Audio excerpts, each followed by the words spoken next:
Kia ora and welcome to Maori Radio on 98.783 784 FM on the dial, where we bring you the truth and the facts.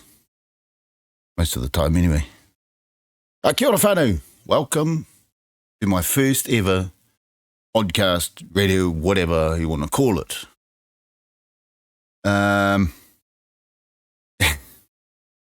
This is it. First live one. I've no idea. No, I do have some idea. Anyway, so today I thought I'd start off the whole process because I want to vent somewhere, right? You know, I want to vent somewhere, and we can go to these protests and all that sort of stuff, and I love going to those, and no matter what sort of affiliation it is and all that sort of thing. But I wanted to do more, right? But the only way I could do more is by getting me a new toy. My new toy, a really great microphone that makes me sound real good. Anyway, whānau, so welcome to Maori Radio.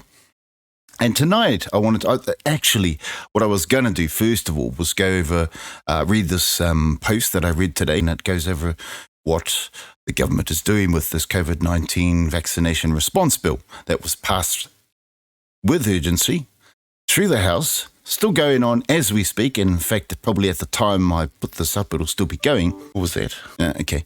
And so I thought tonight, and I was going to go over the bill, read this post and go over the bill, but I don't have to go over the bill anymore because an article's put out by the New Zealand Herald that I thought I'd read as well, which is very entertaining, whānau, very entertaining and very scary as well at the same time. I thought that we might, am I already up over there? That didn't even sort that out properly, did I? What a dweeb. Anyway, whānau. So I'm just going to read this post. It's a really good post, and it's posted by a lady called Sarah Beasley. And it reads as such: New Zealand is in trouble. While most are putting their feet up tonight after a long day at work, or perhaps celebrating after another protest at the Mount Eden Prison Remand Centre, many are oblivious to the fact that our politicians are currently debating under urgency, and well into tonight, new sweeping laws that will allow them to force vaccine mandates on more of society and giving license to their complicated and worrying traffic light system. This hastily proposed law is called the COVID-19 Response Vaccinations Legislation Bill. These new vaccine mandates will now cover 40% of the New Zealand workforce, including hospitality, events, gatherings, close contact businesses, and gyms. And watch out, if you're a business that doesn't toe the party line, you'll cop a $15,000 fine. $15,000. If I was a business and they would give me a $15,000 fine, the best way to deal with it, whānau, is not to pay it. And those of you who know about common law and he whakaputanga and all that sort of stuff, you know what I'm talking about. Find out a bit more if you want to know how that's done, and maybe give me some feedback on it if I got it a bit wrong. Anyway, this new law will affect every Kiwi across all of this nation, whether vaccinated or unvaccinated. Under the guise of urgency and the cover of COVID, they are unconstitutionally conducting the first, second, and third readings today and into tomorrow with no select committee process and no public submissions. This government is asserting their control in an unprecedented fashion, and their behaviour is unconstitutional. This government now dangerously believes they are beyond scrutiny. They believe they are beneath being regulated. They believe they have supreme powers to be judge, jury, and executioner over all of us, reaching into every crevice of our lives without question. No surprise that the Chief Human Rights Commissioner has raised the alarm, stating that this latest bill has not gone through the proper processes to ensure it does not violate our human rights. Took him a while, didn't it? Spoken up a lot sooner, or has he? Have I missed something? I don't know. Even academics and legal experts are saying the government's actions are an absolute disgrace, that this new proposed law is not consistent with the New Zealand Bill of Rights. And I tell you, whānau, if you go, I'll leave a link down below. with the bill, and you can go through and read it, but get to the human rights part. It's disgusting. Very well worded. Obviously, a lot of lawyers on this. Of course, you'd expect that.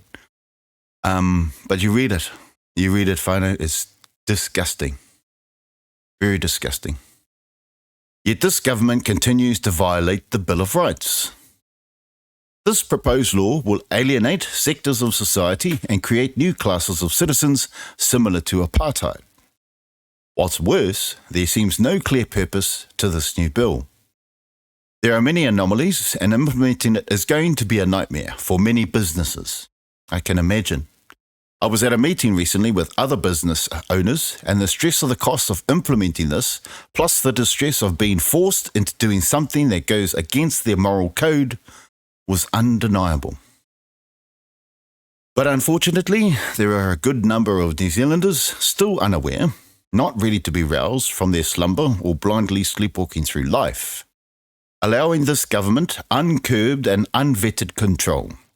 How many are aware that to keep their vaccine passport, they may be required to get 6 monthly jabs, and that if they don't, they effectively become a second-class citizen? One can only hope they stir before their life support systems are switched off, and they find they have no freedoms and rights remaining. As your head hits the pillow tonight, every Kiwi needs to ask themselves, how many freedoms and rights are you prepared to lose before you finally do something about it? This is not about your vaccine status. It is about the unfettered government power and its consequences. Speak up while you can. Very, very good piece, Sarah. And I want to read this article. I've read some of it, but I think we go over it again, and it's really hilarious. Although not funny. You know what I mean. And it's titled, Contemptuous COVID Bill Passes Within 24 Hours Amid Opposition. Legislation that will curtail freedoms of hundreds of thousands of unvaccinated New Zealanders has been passed under urgency amid outrage from opposition MPs that it has avoided normal levels of scrutiny. Some of the stuff you've heard in there. Along with those already in force, including health and education workers, it means mandates will cover about 40% of the workforce. This framework, also known as the traffic light system, includes requirements for workforces deemed high risk to be vaccinated, including hospitality, events, gatherings, close contact businesses, and the gym. Mandates and the ability of businesses to use them have wide parliamentary support, but the traffic light system and speed with which the legislation has been pushed through has drawn major criticisms from all sides, with National, ACT and Te Pāti Maori all opposing. Do you honestly think... I believe none of them would have done any different, to be honest with you. I don't think they would have done anything different. I think they would have passed it through the same thing with the same pressures that we know they're getting from somewhere. Why pass it so quickly? Why no transparency? Why rush it? It's our lives you're talking about. Our businesses, our income. Dangerous shit. Legislation has to be in place before the traffic light system comes into force, but passing it under urgency, which the Labour government can do with its majority, also means it bypasses normal levels of scrutiny, including from select committees and public submissions.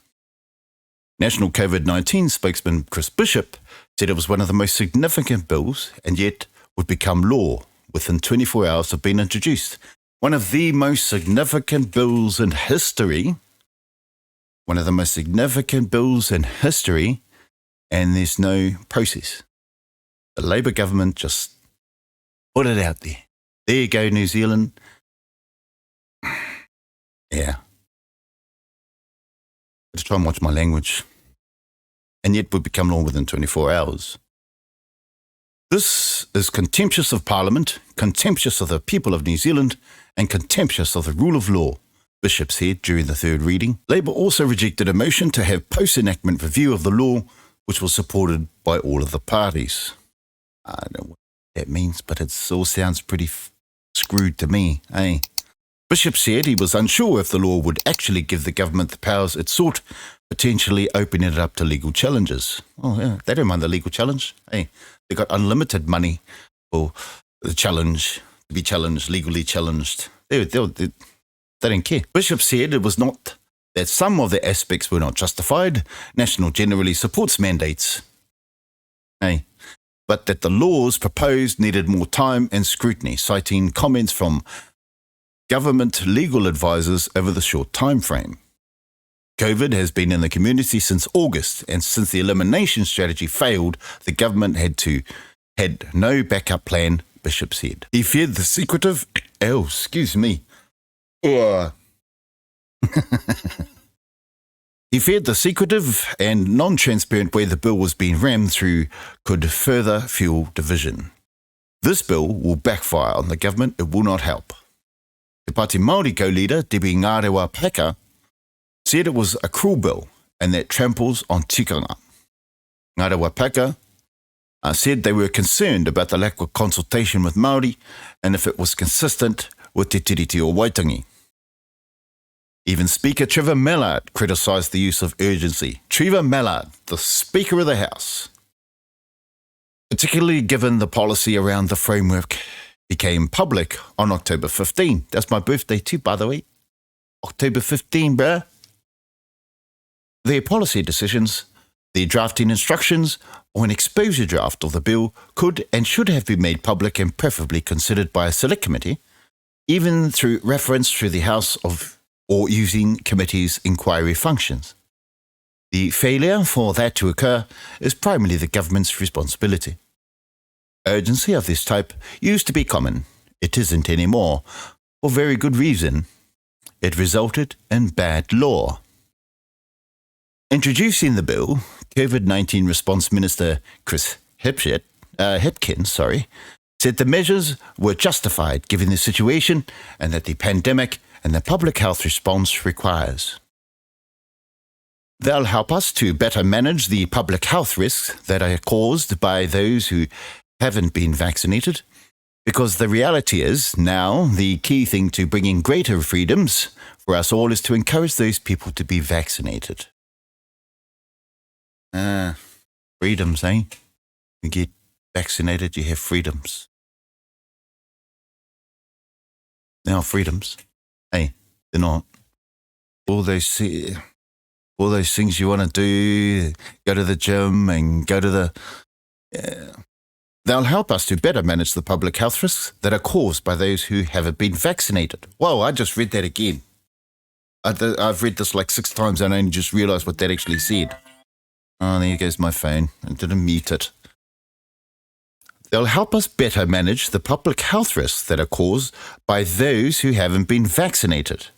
Because the reality is, now, the key thing to bringing greater freedoms for us all is to encourage those people to be vaccinated. Are you shitting me? Wow, you see how much more of a divide they've caused? Did you see that? They'll help us better manage the public health risks that are caused by those who haven't been vaccinated. You couldn't be more divisive than that. Hey, you couldn't be more divisive than that. This is evil, bro. Anyway, sorry, fine. I'm just going to mute this. That is evil.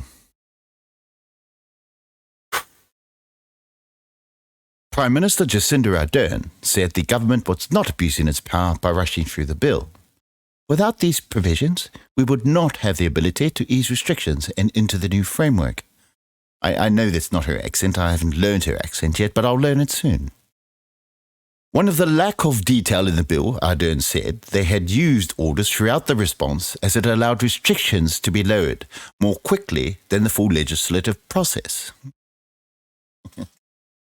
Oh, funny that. Among those criticising the bill have been the Human Rights Commission and legal experts Victoria University law and governance expert Dr. Dean Knight, calling it a constitutional disgrace. A constitutional disgrace. Are they only just speaking up now? Are they only just saying something now? Took you a while. Oh, must have got heaps of submissions from the public, inquiries, complaints, surely. and you're just getting up now. Right, okay, whatever. They were concerned about human rights implications and consistency with Te Tiriti, and called for mechanisms to review the legislation to come up with the same outcome. The Council of Civil Liberties has called out the process, revealing the government has refused to release advice it received around vaccination certificates until January. The failure to be open and straightforward with the public reflects poorly on a government that likes to boast about how high levels of public trust and how transparent it is, Chairman Thomas Beagle said. Workers covered need to have first dose by December 3 and second by January 17. Non-compliant businesses could be fined up to $15,000. What's the date today? 24th. Wow, in 9 days to get fully vaccinated. First dose. The changes will also require employers to give workers time off to get vaccinated and a 4-week notice period for those who lose their jobs because they were not vaccinated. With still about 8% of the eligible population yet to receive a dose of the Pfizer vaccine, potentially hundreds of thousands of workers could be affected once the framework kicks in on December 3. Yeah, hey, see how that goes. This is so screwed up, I know, eh? Polls have shown strong support for vaccine mandates. Yeah, whatever, give a look. But also has shown confusion around the new traffic light system. A tool to help clarify what work should be covered by vaccinated workers, and for assessing what is reasonable to require vaccination for other work has also been developed. Just made up. Now listen to this, whānau. Hey, here's the gus. So, the 4 criteria, at least 3 of which must be met, are the size of the workspace. This is the tool you must use to validate whether your business requires your employees to be vaccinated. The 4 criteria, at least 3 of which must be met, are the size of the workspace, how close people are to others, how long they are near to others, and whether they provide services to people vulnerable to COVID-19. Vulnerable to COVID-19. Aren't we all vulnerable to COVID-19? Even if you're vaccinated. They told us. They said it. But they're less vulnerable, right? They're still vulnerable. They're still vulnerable. Vulnerable is vulnerable. Being less vulnerable doesn't matter. You're vulnerable. So how long they are near to others and whether they provide services to people vulnerable to COVID-19. What a complete screwball bullshit shit. Anyway, whānau. I don't know how long how long we've been going. Let's have a look. Well, can't see it. Anyway, whānau. That's where I'm at. That's where but these are all the, right, I'll just be reading the act. That's the COVID-19 response vaccinations legislation bill. Still at House Committee. Now, for those of you who don't know, you can actually watch these live. So here is the link for this particular bill. And over here, you click watch or calendar, and it gives you a list of what's coming up. So this is where we're at the moment. The House is sitting under urgency for this bill, still going. And these were the links to it that I was going to read out, but I don't really have to read it because it sort of explains it in detail. If you want to read the actual bill itself, you'll be even more disgusted, whānau. Straight up, boy. No, you will. You go, B, what are you up to, boy? Up to no good, whānau. That's what they're up to. Up to no good. They're up to no good. Anyway, whānau, that's Maori Radio on 98.7, 83784 FM. Pōmari e whānau. Enjoy the rest of your day and evening or whatever it is. Hopefully I'll put out one of these once a week. I don't even know how this format is going to go. I'm just putting it out there, having a bit of a tutu. I love to tutu, especially when you got a new toy. You got a tutu. You can't get this sort of shit and not do something with it, you know. Anyway, that's me, whānau. Have a good evening and signing off. I've got to come up with a way to end the show too. What are some of your ideas, whānau? Give me some of your ideas on how I can end the show. Ka kite anō whānau. Salute. Bye. I love you.